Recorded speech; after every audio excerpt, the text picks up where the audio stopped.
Pastef département de Dakar organisé ko vraiment gars yi ñëw wuy si lépp rek ci li ko lal mooy la remobilisation des troupes comme ni ko le président Ousmane Sonko recommandé à travers sa directive mooy d'animer la base et quand on parle de la base c'est les cellules c'est les sections mais aussi c'est les coordinations départementales donc lii nekk na ci benn activité pour réaffirmer suñu engagement aux côtés du président Ousmane Sonko lui réaffirmer également notre loyauté par rapport à ce projet-là qu'il porte et que nous devons mener à terme pour Sénégal vraiment yoon bi nga xam ne jël na ko nii ñu mën a àgg ci suñu fi ñu bëgg a jëm ak fi ñu bëgg a yóbbu réew mi donc loolu mooy sabab daje bi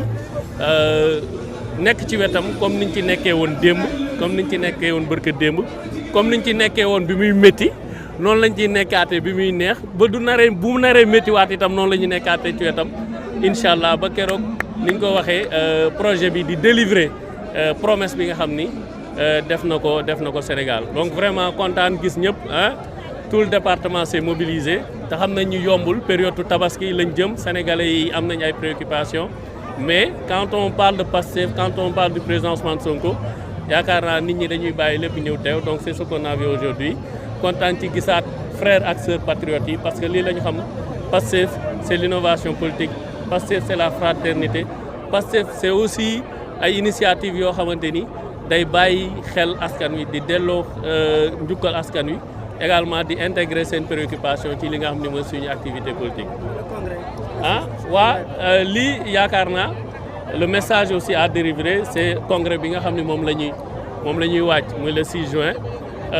di demander ñëpp tous les patriotes tous les militants et les militantes aussi les sympathisants et les sympathisantes parce que n'oublions pas ci directive président Sonko li mu waxoon nous voulons avoir 1 million de militants engagés et actifs donc jot na ñi nga xam ne yàgg nañ doon ay sympathisants ñu ñëw nekk militant mooy jël carte membre te loolu ñu ngi ci jëm li koy gën a dooleel mooy congrès bi ñu jëm le 6 juin incha allah gars yi ñoo ngi gis di tooñ ki naan kan mooy dugal candidat am kii donc Pastef est un parti de démocratie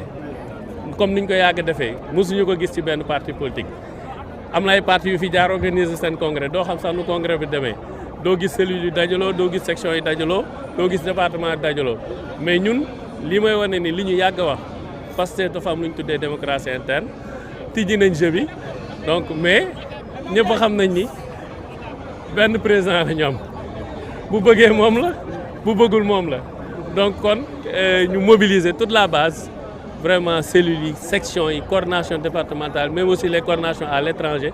pour ñu marquer la date du 6 juin comme ni mu ko waxee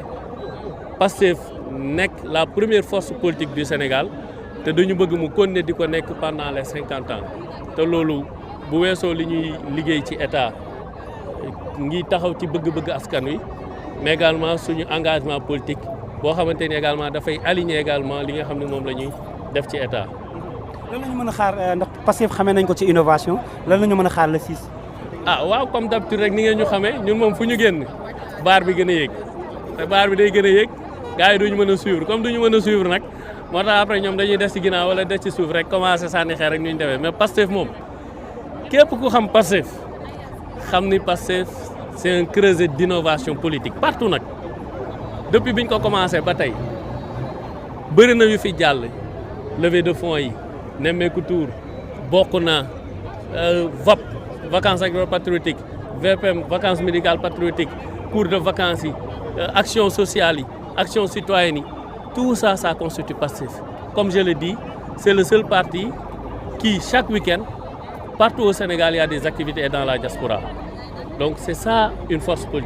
politique c'est pas sur les plateaux de télé c'est pas ci ay plateau radio c'est pas sur les lives sur les réseaux donte ne am na solo mais une force politique c'est sur le terrain c'est sur la base politique et foofu moom gars yi dinañ wax rek mais kenn du ci fekk ci Pastef. 1 million de cartes yi am na ñu ko gëmul. 1 million de cartes yi am na ñu duñ ci egg. ñu ne duñ ci àgg. waaw dina ko am. waaw bu natt bi jeexee ñu teggi ñu xool keneen ku mën rek wooteel.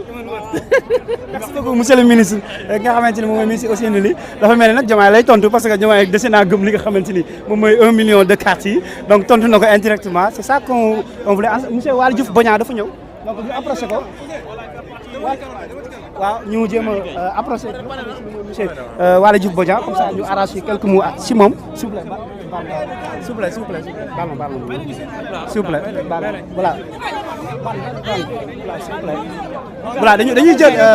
voilà dañuy jël jéem a approché ki nga xamante ni voilà moom mooy monsieur Waly Diouf Bodian ban côté la nekkee ñu jege ko ban côté la nekkee place bi la ñuy xaar grand ñu dañuy liggéey ana waa dégg nga bañ jege ana waa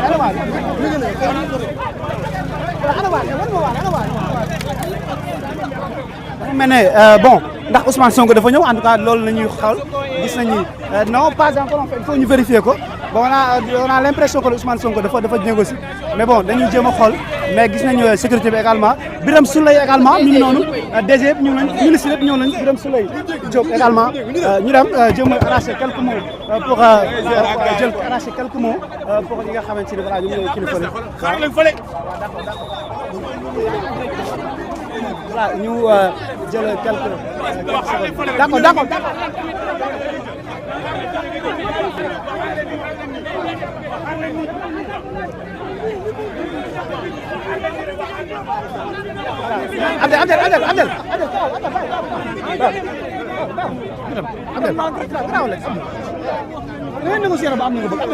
voilà gis nañu également la présence de monsieur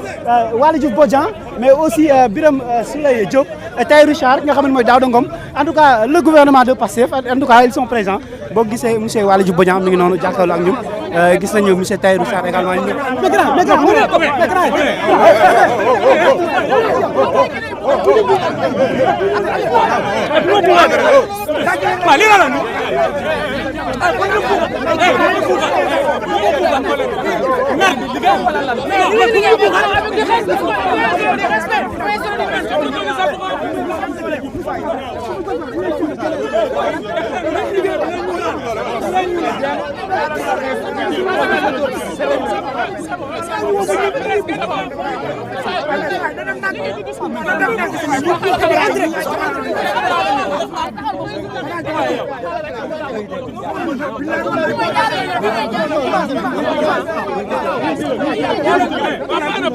voilà jégalu bu baax a baax incident bu ndaw bi fi am dafa am ay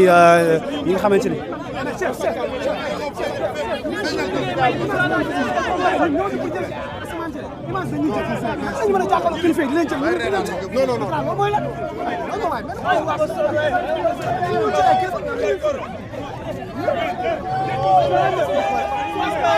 voilà dafa mel ne Ousmane Sonko est-ce que nekkul moom moo wàcc ci oto bi